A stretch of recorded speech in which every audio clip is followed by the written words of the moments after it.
Welcome to another session of Unit 4, Security Operations and Housekeeping in Retail. Today, we will be discussing Session 2 of Unit 4. Role and Function of Security Personnel. तो security guard क्या होता है, उसका काम क्या होता है, आज हम वो डिस्कस करेंगे. So a security guard is defined as any person providing private security with or without arms to another person or property or both and includes a supervisor. तो ये PSARA एक्ट के अंडर सिक्योरिटी गार्ड वो है जो या तो कोई बंदूक या कोई आर्म्स रख के या बिना उसके प्रॉपर्टी या पर्सन्स या दोनों को सिक्योरिटी प्रोवाइड करता है. तो ये एक सिक्योरिटी सुपरवाइजर के अंडर काम करता है और उसका हमेशा एक प्रोफेशनल अपीयरेंस, बिहेवियर और पॉजिटिव एटीट्यूड होना चाहिए.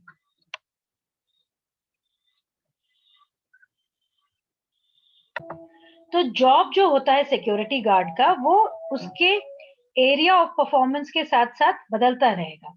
So the job of a security guard varies. So it is important for the security guard to know exactly what the employer specifically expects of them. The standard operating procedures जो SOPs होते हैं security guard के लिए वो अलग अलग jobs के लिए थोड़े बहुत अलग हो सकते हैं.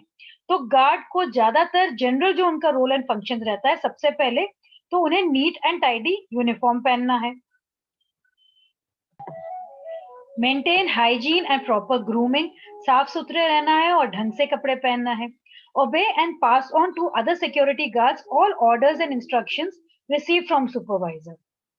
तो जो भी सिक्योरिटी गार्ड्स के साथ काम हो रहा है आपस में अपनी टीम को सारे इंफॉर्मेशन देनी है. Talk politely with students, staff and visitors and assist them to provide any necessary information of the institute. तो आप जिसके साथ भी काम कर रहे हैं, जो उस एरिया में विजिट करने आते हैं आपके ऑफिस में या आपके स्टोर में, तो उनके साथ आपको अच्छे से पेश आना है. एंड प्रिवेंशन और detention of intrusion, unauthorized entry और एक्टिविटी, वैंडलिज्म और ट्रेसपास ऑन प्राइवेट प्रॉपर्टी. तो कोई भी अगर बिना अथॉरिटी के या बिना परमिशन के स्टोर में आना चाहे या कुछ खराब करना चाहे प्राइवेट प्रॉपर्टी को, तो तब उसको प्रिवेंट करना है. नाइट पेट्रोल में ध्यान देना है. So be watchful while on night patrol and check all suspicious persons and allow no one to pass the security gate without proper authorization. तो बिना परमिशन के किसी को अंदर भी नहीं आने देना है. फिर वर्क एज ए टीम. जो आपके सिक्योरिटी पर्सोनल है उनको सिक्योरिटी के साथ जो आप काम कर रहे हैं उन सबके साथ एक टीम की तरह काम करना है ताकि सबकी सेफ्टी बनी रहे. कोई भी अगर विजिट करने के लिए आए तो उसकी प्रॉपर एंट्री करनी है विजिटर लॉग में और उसका विजिटर फोटो आईडी वो भी वापस कलेक्ट करना है उसके जाते टाइम, और कोई भी चोरी या गबन या कुछ भी नुकसान ना हो पाए.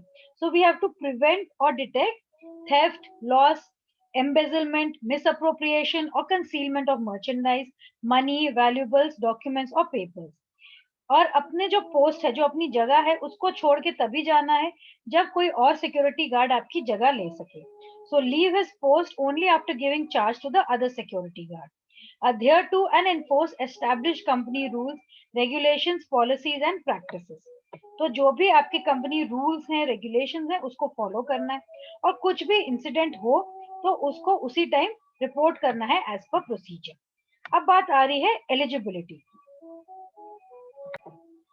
Eligibility for security guard. So a person shall be eligible for employment as security guard if he fulfills the standards of physical fitness as specified in the PSARA Act of 2005. तो यहाँ पे उसको एम्प्लॉयमेंट तभी मिल सकती है जब ये conditions को वो पूरा कर सके. तो कंडीशंस कौन कौन सी है? हाइट की, वेट की, आईसाइट की और उनकी पढ़ाई लिखाई की भी. तो आइए थोड़े डिटेल में देख लेते हैं ये. तो हाइट, मेल के लिए हाइट होगी 160 सेंटीमीटर और फीमेल के लिए हाइट 150 सेंटीमीटर. वेट जो है हाइट और वेट के टेबल के हिसाब से होना है और आदमियों के लिए चेस्ट जो है वो 80 सेंटीमीटर होना है with N expansion of 4 centimetre. तो आईसाइट जो है उसमें आपकी फार साइड विजन, जो दूर की आपकी जो आप देख पा रहे हैं वो 6x6 होना है और पास का 0.6x0.6 होना है। और विद और विदाउट करेक्शन, चश्मा हो सकता है, नहीं भी हो सकता है, पर कलर ब्लाइंडनेस नहीं होना है, क्योंकि आपको अपने डिस्प्ले में जो आपके सिक्योरिटी इक्विपमेंट है उसमें कलर डिस्प्ले पहचान में आनी चाहिए। साथ में आपको रीड एंड अंडरस्टैंड करने हैं displays in English alphabets and Arabic numerals. तो आपके जो भी अंग्रेजी भाषा हो या हिंदी में आपके नंबर्स हो या आपके अक्षर हो, वो भी आपको पहचानने चाहिए, क्योंकि आपको डिस्प्लेस पढ़ने पड़ सकते हैं। आपको free from knock knee and flat foot, तो 1 किलोमीटर 6 मिनट में भागने की क्षमता रखनी होती है, इसीलिए आपको आपके पैर सही होने चाहिए। और हियरिंग डिफेक्ट से आप फ्री होने चाहिए, मतलब आपको अच्छे से सब सुनाई देना चाहिए, कोई कुछ बोले या अलार्म बजे।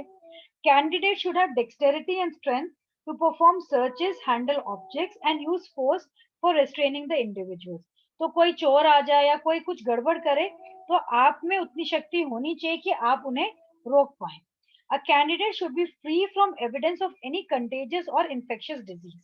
तो उसके पूरी हेल्थ सही होनी चाहिए, कोई भी डिजीज नहीं होना चाहिए, कोई भी बीमारी नहीं होनी चाहिए, और ऐसी बीमारी भी नहीं होनी चाहिए कि अगर वो कुछ काम करे सिक्योरिटी का तो उसको अपनी हेल्थ में या दूसरों की हेल्थ में दिक्कत आए।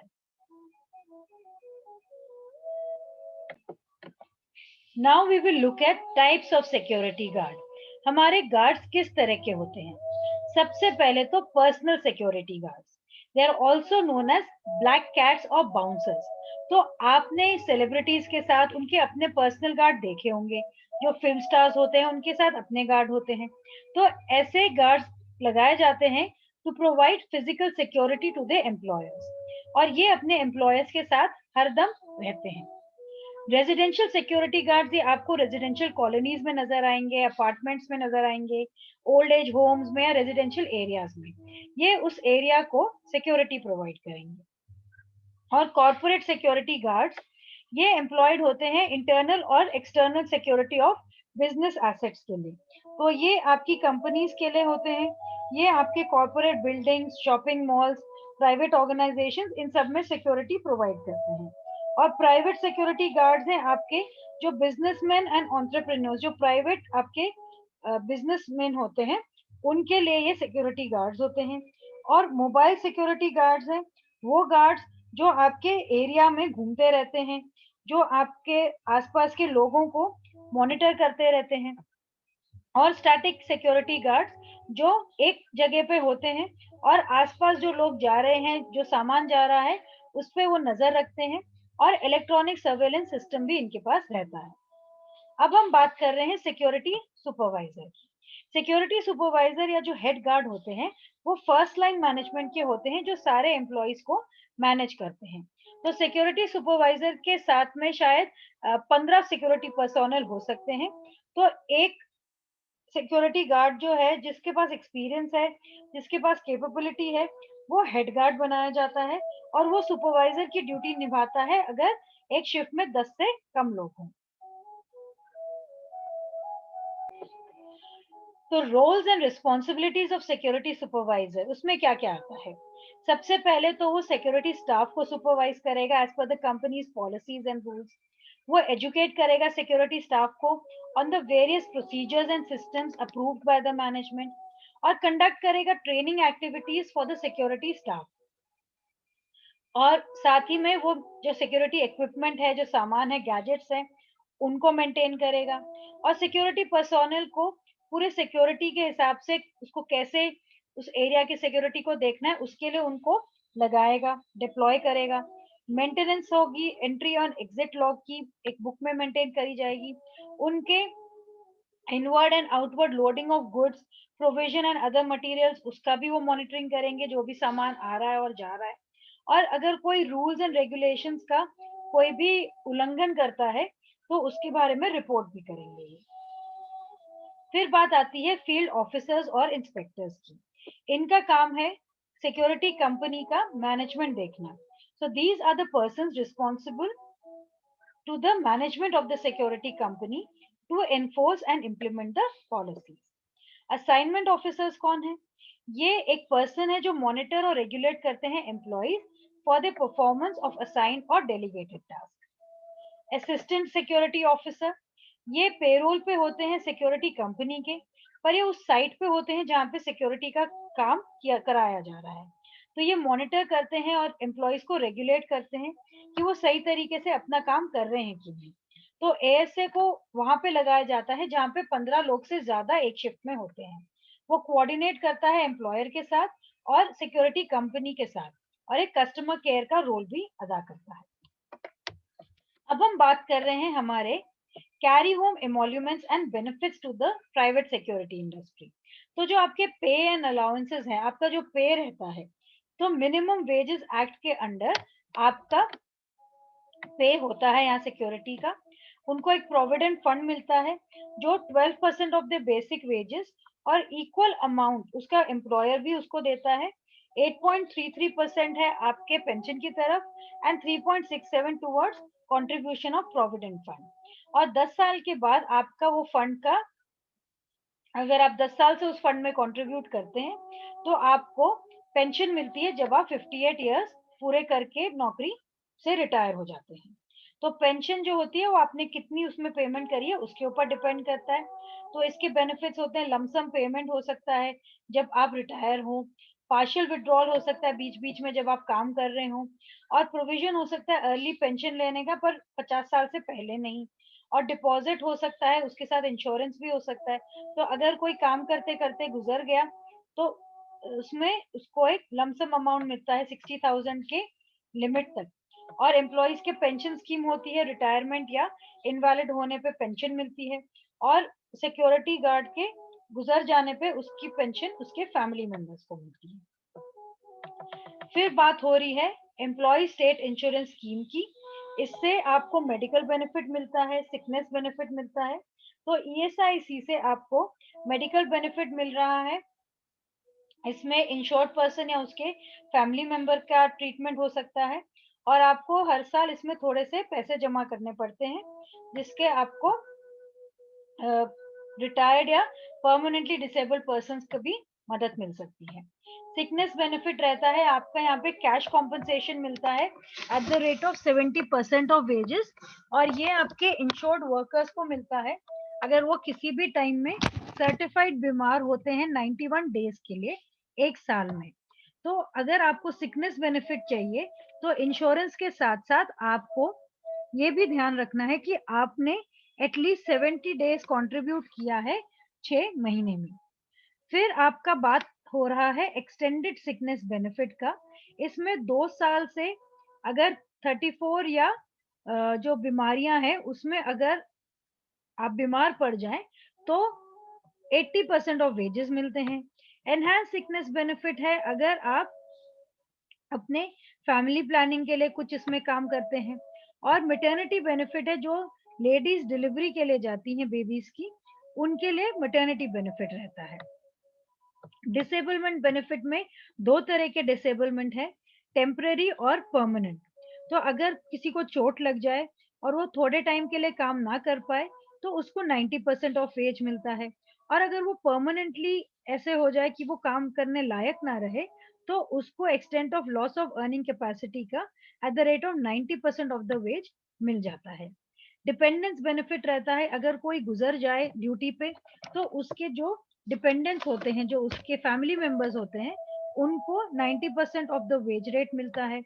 और अगर हम दूसरे बेनिफिट्स की बात करें तो फ्यूनरल एक्सपेंसेस होता है, अगर कोई गुजर जाए ड्यूटी पे तो उसको 10,000 मिलते हैं उसके आखिरी समय पे उसके एक्सपेंसेस के लिए।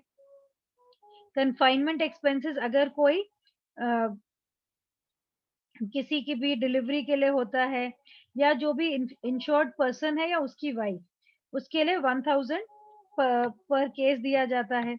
और फिर राजीव गांधी श्रमिक कल्याण योजना 2005 के अंडर अगर कोई अनएम्प्लॉयड है 3 साल या 3 से ज्यादा साल इंश्योर्ड होने के बाद तो उसको अनएम्प्लॉयमेंट अलाउंस मिलता है, मेडिकल केयर मिलता है और वोकेशनल ट्रेनिंग मिलता है कि अपने स्किल्स को वो अपग्रेड कर सके। वर्कमैन कॉम्पनसेशन है अगर किसी को चोट लग जाए एक्सीडेंट से अपने काम पे तो उसका जो एम्प्लॉयर है उसको कॉम्पनसेशन देना पड़ता है 30 दिन के अंदर, नहीं तो उसको इंटरेस्ट और पेनल्टी देनी पड़ती है। और बोनस पेमेंट है, जो कोई भी एम्प्लॉय है उसको सैलरी या वेज अगर मिलता है 3000 पर मंथ, तो उसको बोनस के लिए भी एलिजिबिलिटी हो जाती है अगर वो काफी टाइम से काम कर रहा है। लीव जो होता है छुट्टियों के लिए एम्प्लॉयज का company policy and labour laws के हिसाब से किया जाता है। तो आपके करियर अपॉर्चुनिटीज जो हैं प्राइवेट सिक्योरिटी में, हमने वो भी डिस्कस किया। हमने कंट्रोल रूम क्या होता है, पेट्रोलिंग क्या होती है, और एक्सेस कंट्रोल सिस्टम, इस सब के बारे में डिस्कस किया। और फिर यहाँ पे फिल इन द ब्लैंक्स के आपके ऑप्शंस ऑलरेडी दिए गए हैं, वो आप कर सकते हैं। मल्टीपल चॉइस क्वेश्चंस में भी आपके यहाँ क्वेश्चंस इजी हैं। Personal security guards are also called bouncers और ब्लैक कैट्स, तो both A and B. Bouncers are